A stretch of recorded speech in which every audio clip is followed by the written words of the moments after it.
മുഖ്യമന്ത്രി പിണറായി വിജയനും സംഘപരിവാറും തമ്മിലുള്ള സെറ്റിൽമെന്റിന്റെ ഇടനിലക്കാരൻ കേന്ദ്രമന്ത്രി വി മുരളീധരൻ എന്ന് പ്രതിപക്ഷ നേതാവ് വി ഡി സതീശൻ. കെ സുരേന്ദ്രനെ കുഴൽപ്പണ കേസിൽ നിന്ന് ഒഴിവാക്കിയത് ഈ ധാരണയുടെ പുറത്താണെന്നും വി ഡി സതീശൻ ആരോപിച്ചു. എക്സാലോജിക് ഇടപാടുകളെക്കുറിച്ച് CPM-ന് ഒന്നും അറിയില്ല.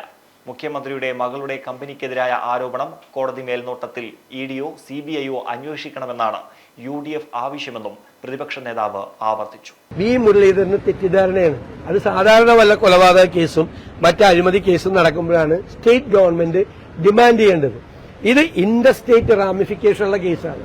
ഇത് കേരളത്തിലും കർണാടകത്തിലുമായി നടന്നാണ്. ഇതൊരു ക്രൈമാണല്ലോ, ക്രൈം നടന്നാണ്. അതിന് സ്റ്റേറ്റ് ഗവൺമെന്റ് ശുപാർശ ചെയ്യേണ്ട. നമ്മുടെ ഗവൺമെന്റ് ഓഫ് ഇന്ത്യ ഉണ്ടാക്കിയ, ഇന്ത്യൻ പാർലമെന്റ് പാസാക്കിയ കേന്ദ്ര നിയമങ്ങളുടെ ഭാഗമായി ഉണ്ടാക്കിയതാണ് സ്റ്റാറ്റ്യൂട്ടറി അതോറിറ്റി. ഇൻകം ടാക്സ് ആക്ടിന്റെ ഭാഗമായിട്ടാണ് ഇൻകം ടാക്സിന്റെ ഈ അതോറിറ്റി ഉണ്ടാക്കിയിരിക്കുന്നത്. അതുപോലെ തന്നെയാണ് ഇപ്പോൾ ഉണ്ടാക്കിയിരിക്കുന്ന കമ്പനീസ് ആക്ടിന്റെ ഭാഗമായിട്ടാണ് രജിസ്ട്രാർ ഓഫ് കമ്പനീസ് എന്ന് പറയുന്നത് സ്റ്റാറ്റ്യൂട്ടറി അതോറിറ്റിയാണ്. ആ അതോറിറ്റി റെക്കമെൻഡ് ചെയ്യാണ് അന്വേഷണം വേണമെന്ന്.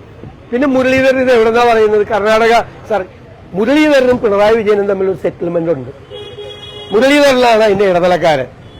അതിന്റെ ഭാഗമായിട്ടാണ് CBI-യും ED അന്വേഷിക്കാതെ വീണ്ടും കോർപ്പറേറ്റ് മന്ത്രാലയം അന്വേഷിക്കുക. മനസ്സിലായില്ലേ?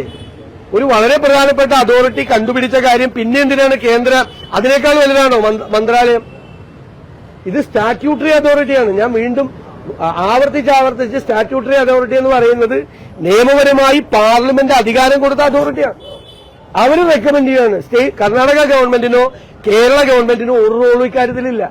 അവര് തന്നെ പറഞ്ഞിരിക്കുകയാണ് അന്വേഷിക്കണമെന്ന്. Kannur corporative urban bank.